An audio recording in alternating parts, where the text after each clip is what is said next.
دەستپێکیان بەخێرهاتنە هەمی هەواڵە لڤردەکەن مەجلیسا گولێ سەلمە و شەهید گولێ سەلمە و شەهید ڕووبار قامشلە و هەموو ساز و پارتیەی کوتێدا حاضر بوونە ئاسایش ترافیک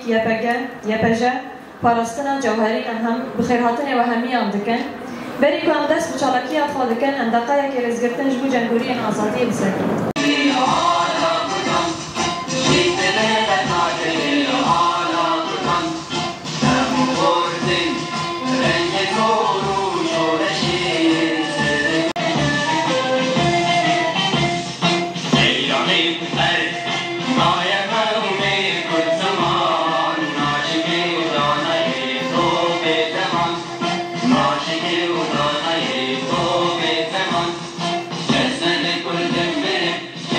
السلاح بالنسبة لكفاحنا ليس وسيلة للنضال والتحرر الوطني بل يعتبر نضالا فلسفيا وتحررا ذهنيا.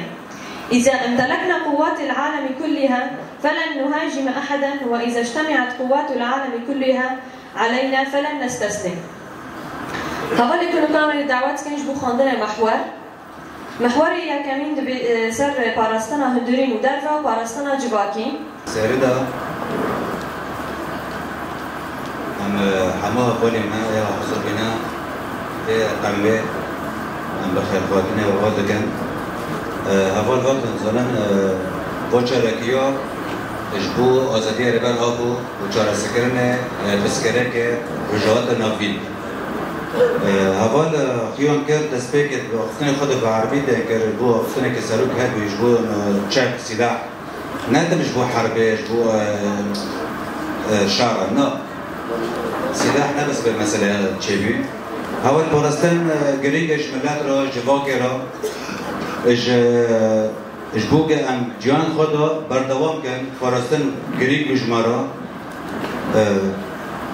ربر آبو جدی بیجه هگر مروف دوام که جان خدا سرتش اساس هر دی خواستن جه یک جه خارون و واخارن یک جه زانا زیابوین قچی کوارن بدنه یک جنجی پاراستنه خام بکن امید جان خواب بردوام بکن اگر پاراستن تنبه امشی تنبه اجبو ویجی طبیعت برتشتی بر مروف علمان بر بشریت علمان اجبو پاراستنه دیلو که دو دبیجه ام به مثلا کاریک بازه به هفرد ماشن پاراستنه خادکن جاب نقطة رافق كتابة بأفراد الفرن جاب نقطة هوا جيكي بارسنين خاده كان جبو فيجي ام هذا النهار في الحاصل بنا هوا الماجي هنا عسكرينا اسايشي يا باكا يا باجي المرور ام خرطلو موجود كان جوهري جمارو هنا حر سوزيك نهار جمارو خيوم بك كوري وجود ماجي وجبو تشو غريك جمارو دروشش ورشه رج افاي سوريا دو طيبات يعني امینها دست بکه با اختری با حوال هلیدن حوال ما یک جای هنگی شمار خیام بکه هنگی کردشی به عبیش شربا بکه کرم که حوال لهوله بفهم ما ایصال جیل هوله خرد کرنا تکوشین و خودی درکتنا لطواهی جنن لسر بی بنگه لهمبری طواهی موزیکاتی فاشیزم و تکوشینا ورم بلند کرن لسر بی بنگه ام سوز خود دن قال له خا ام سوز بدن قال له خا ازاديه فيزيكيه يا ريبرتي يا ريبر ابو موسيقى بكر هرم خويا باقر كارير زقال تكوشينو خويا سركفتني بردوام بكر ازاديه ريبر ابو ازاديه ما ازاديه ما جنر ازاديه طواهي قلنا وتو وطايا ولات ازاد و جانك ازاد وسركفتنش حموها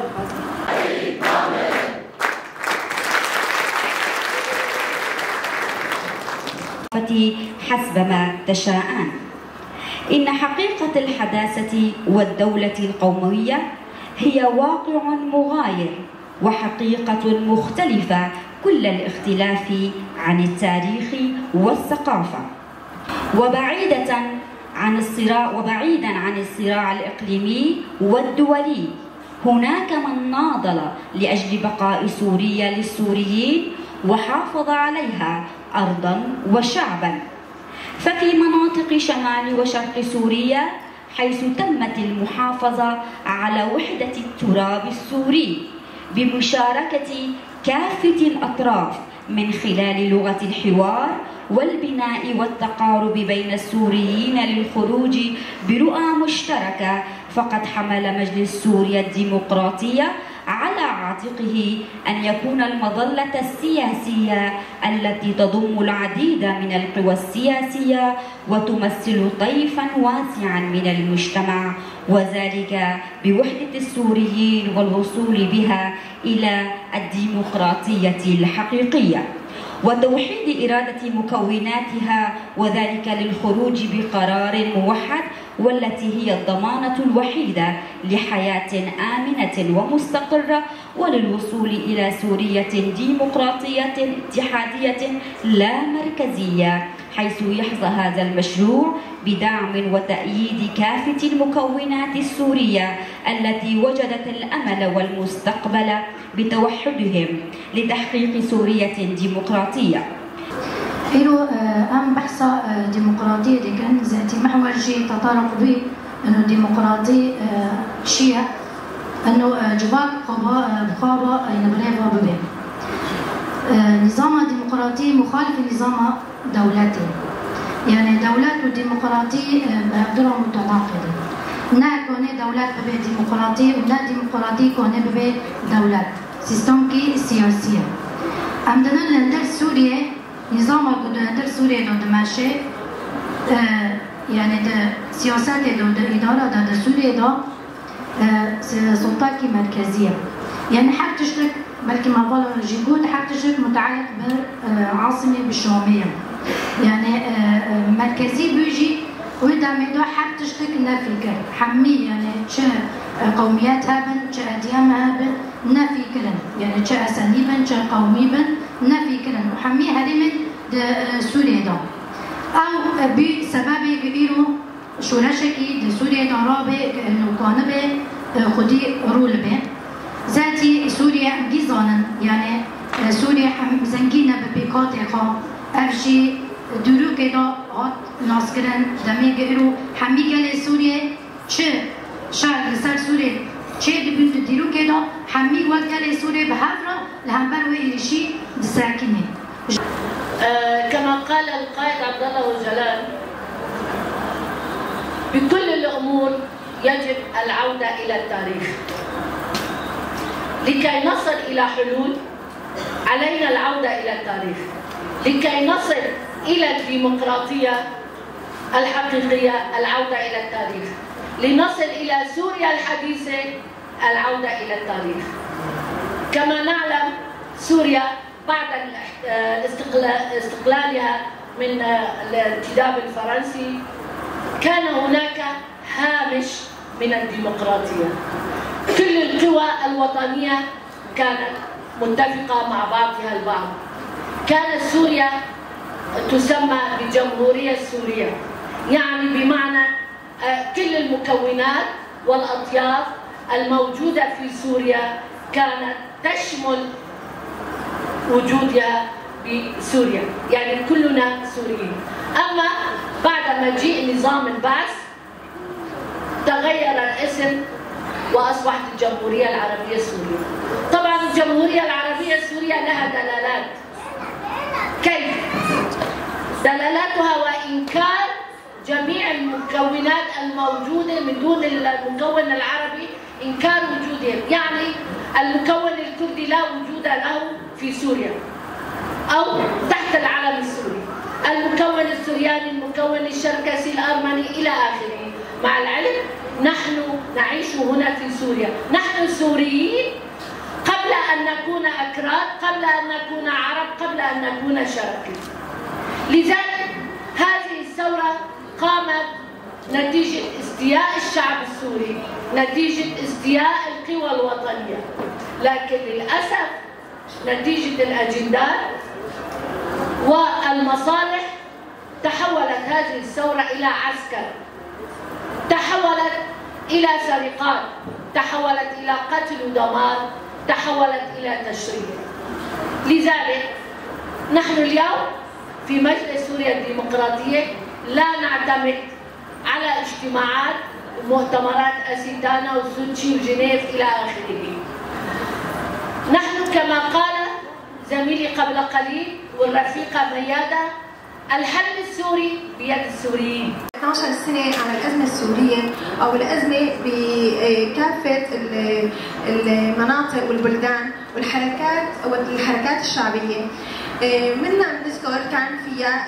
بالبلدان هي سوريا، لبنان، ليبيا، السودان والبحرين.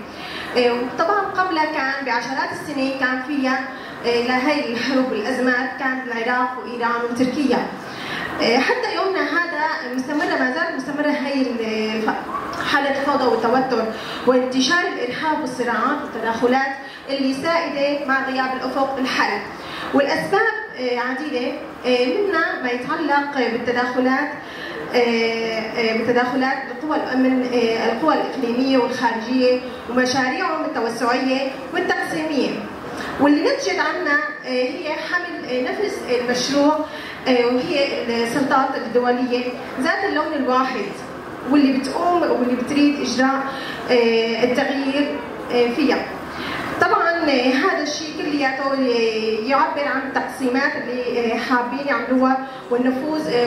وسط السيطرة على هذه المناطق والتحكم كل طرف بقوى الداخلية والخارجية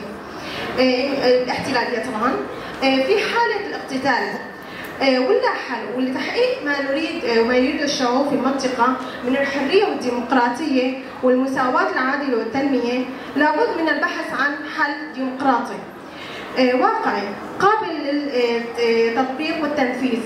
وتراعي قيم وثقافة المنطقة التكاملية وتقاليدها الديمقراطية. وهون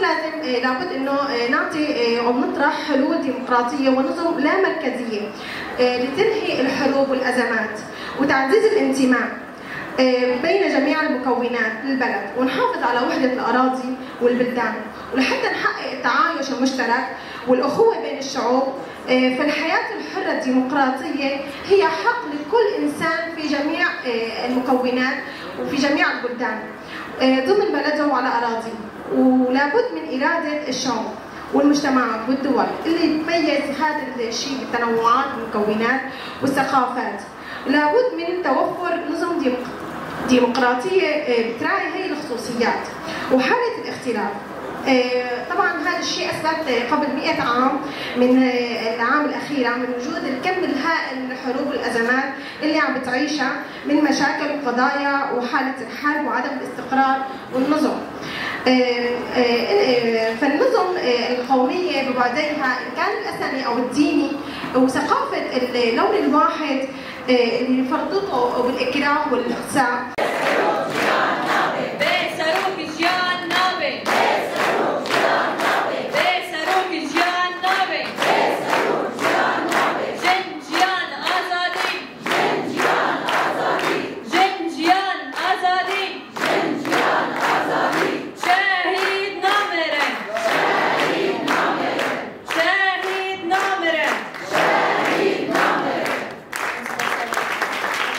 وبأن الوضع الذي آلت إليه لا يليق بها، وفي الواقع إنها تؤيد ثقافة الربات في الخفاء، ولم تؤمن بآلهة الذكور بشكل جاد، وهي تعي أيضا بأنها موجودة في فراغ دائم، وتشعر بالألم والغضب لأنها لم تتلقى الحب والاحترام الذي تستحقه، وأن تعفو مطلقا عن إيقاعها في وضع تحتاج فيه للرجل إلى هذه الدرجة. بل والأكثر من ذلك هي أنها لم تعفو عن نفسها، وتعي بأن الرجل بعيد عن المحبة وتدرك بأنه خشن ولا أخلاقي ويفتقر لقوة العشق. أن وقوع المرأة كضحية للتناقضات إلى هذه الدرجة لم يتركها جاهلة كما يعتقد، بل قربها إلى أن تكون علامة. وعندما تؤمن بشيء فلا توجد قوة أخرى تعلو على قوة التزامها، وتعتبر جميع النساء بشكل عام ونساء الشرق الأوسط قوة أخرى، بشكل خاص القوة العملية والحية للمجتمع الديمقراطي بسبب خصائصهن المذكورة. يمكن أن يتحقق النصر النهائي للمجتمع الديمقراطي بالمرأة، وأن الشعوب والنساء التي تم إذلالها أمام المجتمع الطبقي منذ العصر النيولوثي تنتقل من التاريخ كأصحاب حق حقيقيين في الحملة الديمقراطية، وكذلك تشكل الأطروحة المضادة اللازمة من خلال وقوفها في يسار الحضارة الديمقراطية المتصاعدة، وتشكل السند الاجتماعي المتين في طريق الوصول إلى مجتمع المساواة والحرية. إن تحول دمرقة المجتمع إلى أطروحة مضادة في الشرق الأوسط سيتحقق بفضل المرأة والشبيبة على الأغلب، حيث تعتبر يقظة المرأة واتخاذها مكانها في الساحة التاريخية كقوة طليعية للمجتمع بمثابة الأطروحة المضادة. فعالم المرأة ووعيها ووجدانها وحبها وحمايتها لكل ذلك مرشح لخلق قيم حضارية مميزة، كما أن تطور الحضارة تحت سيادة الرجل كمطلب لطابعه الطبقي جعلها بموقع الأطروحة المضادة القوية بهذا الاتجاه. إن تجاوز التميزات الطبقية للمجتمع والقضاء على فوقية الرجل هي بمثابة تركيبة أكثر كونها أطروحة مضادة. لذلك يحمل الموقع الطليعي للمرأة في تحول مجتمع الشرق الأوسط إلى مجتمع ديمقراطي خصائص تاريخية لموقع الأطروحة المضادة، وهي ناتجة من شرق أوسطيتها في العالم والتركيبة أيضا. وأصبحت المرأة الحرة مثالا لكل نساء العالم وملهمة للقوى الساعية إلى الحرية والديمقراطية. مهام مكتب المرأة تنظيم المرأة وتقوية نضالها من خلال عقد الاجتماعات الشهرية والاجتماعات الخاصة مع كافة الإداريات والعضوات في الاتحادات ضمن حركة المجتمع الديمقراطي، والوقوف على الشؤون التنظيمية والعوائق التي تواجهها في العمل، إعطاء محاضرات دورية وشهرية وتنظيم النساء لنشر الوعي والمعرفة، وتوحيد العمل لمواجهة السياسات الهادفة لكسر المرأة وإبادتها، زيارة منازل بيوت الإداريات والعضوات ضمن الاتحادات لتقوية العلاقات والتواصل والاطلاع عن قرب على أوضاعهن. أوقاتكم بكل خير. باسم مبادرة المحامين السوريين للدفاع عن القائد عبد الله أوجلان، وباسم فرع اتحاد المحامين في مقاطعة عفرين والشهبة فرع حلب، أشكر كافة الحضور والمشاركين، والشكر والتقدير موصول لمؤتمر ستار في حلب لقيامهم بهذه الفعالية على مدار 3 أيام، وتحت شعار الحرية للقائد عبد الله أوجلان والحل السياسي لقضايا الشرق الأوسط. سوف نبدأ بمحورنا القانوني.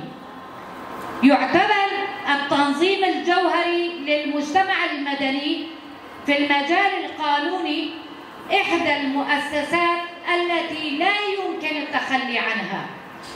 بسبب تطور الواقع اللاقانوني وضعف المعرفة القانونية بشكل عام. يمتلك حصول جميع الوحدات والمجموعات الشعبية للمجتمع المدني على مكاتب حقوقية وأهمية حيوية، وتعتبر مكاتب الحقوق بمثابة مؤسسات لتوعية المجتمع المدني حقوقياً، ولا يمكن التخلي عنها في ترسيخ نظام الحقوق الكوني كمؤسسات أساسية في النضال ضد اللاحقوق، وتقوم بشد الجماهير إلى طريق السياسة الديمقراطية الصحيحة عن طريق تقديم المعرفة القانونية أيضاً. وإن تناول مؤسسة نقابة المحامين وحقوق الإنسان بشكل شامل وعدم ترك أي مكان دون أن يدخله القانون والحقوقيون، ابتداء من توظيف ممثل مكتب في كل قرية وحي يمتلك أهمية حيوية من أجل نجاح المجتمع المدني. إن الدفاع المشروع هو أحد المواضيع الأساسية التي يجب فهمها وتطبيقها بشكل صحيح كقضية عامة للمجتمع المدني، ولا يستبعد احتمال تعرض المجتمع المدني لاعتداءات دائمة. سلاف بو حمی کسی باشتار دو بدریده البته تاورا يوما يعني محورنا لسر پرورده زمان وچان البته پارادیگمه نتاوا دموکراتیک هوانو گوهرتنک مزن درامان وشمندی جواکی لآفراد اف گوهرتن ایروش ده انجام وی گوهرتنه ده ام همیجی لهفت جفن في باراديغما في فلسفه بيتر وكراهي ناصقه. سلافو ريز نشكركم لحضوركم ونشكر دعوتنا لهالندوه الحواريه. كلياتنا نسعى لتحرير للحريه الجسديه للقائد عبد الله اوجلان مثل ما فكره الحر عم يوصل لنا. بنتمنى كمان نقدر نشوفه ونوصل له افكارنا اللي احنا طبعا استنبطناها من فكره الحر من خلال تعمقنا فيه. الأمة الديمقراطية ومشروع الأمة الديمقراطية هو مشروع عظيم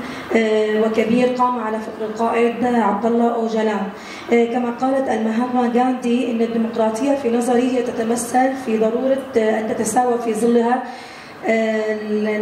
الناس جميعا الأضعف والأقوى منهم. فمصطلح الديمقراطية مصطلح ليس مصطلحا عاديا وإنما هو مصطلح كبيرا نراه ونسمعه كثيرا في كثير من المجالس والحوارات السياسية. الديمقراطية أو مشروع الأمة الديمقراطية تطبيقه ما بيكون أمر سهل على شخص واحد أو مجموعة واحدة، وإنما يكون من خلال التكاتف والتعاون بين جميع الأعضاء وجميع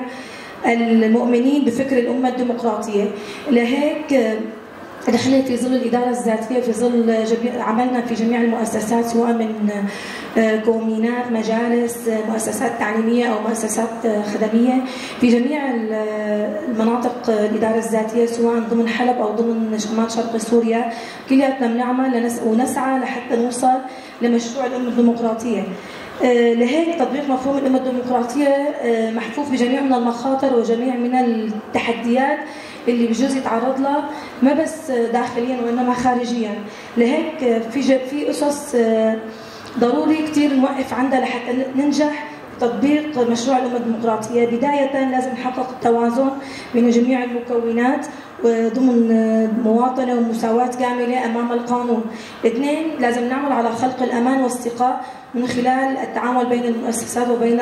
جميع المكونات. التنمية الاقتصادية بيكون هيدا اللي عم نسعى له نحن ضمن مشروع الأمة الديمقراطية من خلال فتح فرص جديدة وخطط اقتصادية استراتيجية طويلة الأمد.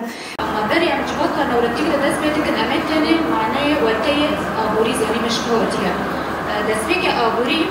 برد بيجن أكو ناموس كلمة يونانية أصلية جد بيبي أكو وناموس أكو وناموس بيدك يعني بمعنى قانون إيه هو البلد تدبير الناس اللي تشتكي كتبي دبوري خبكة. أما الزمان الكردي دا قانون بيجن برد بيجن أبوري دابار تشتي كود دابار خبي بكي تشتي كود بيت جيان خود دابار بكي وجيان بكي وك خارن باخارن زيدا كرين يعني. أما دجواتا نولت دا عصر الأمور دا مقارن بيشن سر سيب إنجها هاد آفاكرن إيه كي زيدا كرن خارن بارستن جبر كوجن أفرانديرة تدي دست شورشي زراعتك تشكر دوای دمه دا سلام تاني تجين بتشيرية دكر أما دمه جن دماره دا دماغ يعني برچاف دكرت إنه طبيعات بر تقديس دكر وخزاي وبر دبي كريدون واسه مقادر چیه؟ اینه چون دشمن مدکشینه درین وقتی تکشونه یعنی درین خرابینه زبروه او درال برین دخاله برین دور دبه و عدلته و او دخی عدلشی یعنی يعني عدلته و انفاز دکه و زیرا مثلا حس کرنا او پیشکش دکه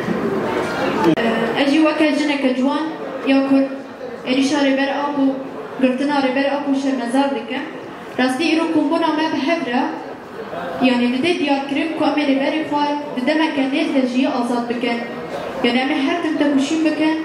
و خو پرورده بكن جوان بگهينن اصاري بر ابو امري بري فا ازاد بكن بجي ان اگاهين گشتي درباره تام ده لدي سانديه از حوالا بدم ديار كريم پیشکش کنن چند بناسایا مدکه هبونا ما دیار دکه جبریا کو ام هبه او هیا دیرو که ده هر گلکی ده هاتیه نفساندن او چانده چند خواه وها ifade دکه چند او کرنا شوبیا گلانه دا آواکرنا گردونه ده ججواکا خوزایی هیا روژا ایرو بردوامه و هر تم خانو دکه ده پارزه چه جچاندنی هاتیه آنینه هاتیه نجی نوکرنه هاتیه ده جدیتنه هاتیه دما اب هر چارتی دنگل هف پیوا چاند چیده به تنفسانده دسپیکا پیشکتن ها چاند لمزبطوم یا جوری بو تی گودن چاندا آری چاندا آری جی پر دولمنده او هیا روژا ایرو چاندا خواه بردوام دکه ام جی وکه گله کرد چاندا مج چاندا آری هاتیه جبو پارستنا چاندا من وکه کرد گلک زحمتی زورداری دستلداری و تونکرین هاتنه و درواز بونه جبونا چاندا من تونه بکن گلک پیلان لسر کردان چیکرن دیدیرو که مروواهیه ده هیا روژا ایرو لبرانبری وی تونکرینه تکوشینین هری مزن برخدانی هاتنه کرن دیدیرو که ده دوی دما کو ام جیان دکن دی سالجی بخوازن چاندا من تونه بکن بریا شر تایبت کپیتالیزمی پولیتیکان دخوازن و چانده لگوری برجوانتی انخواه بکاربینه جسد سالان او هیا روژا ایرو چند جهر تشتیره بویه چاره سریا هری مزن به سروک جیان نابه جن جیان آزادی جن جیان آزادی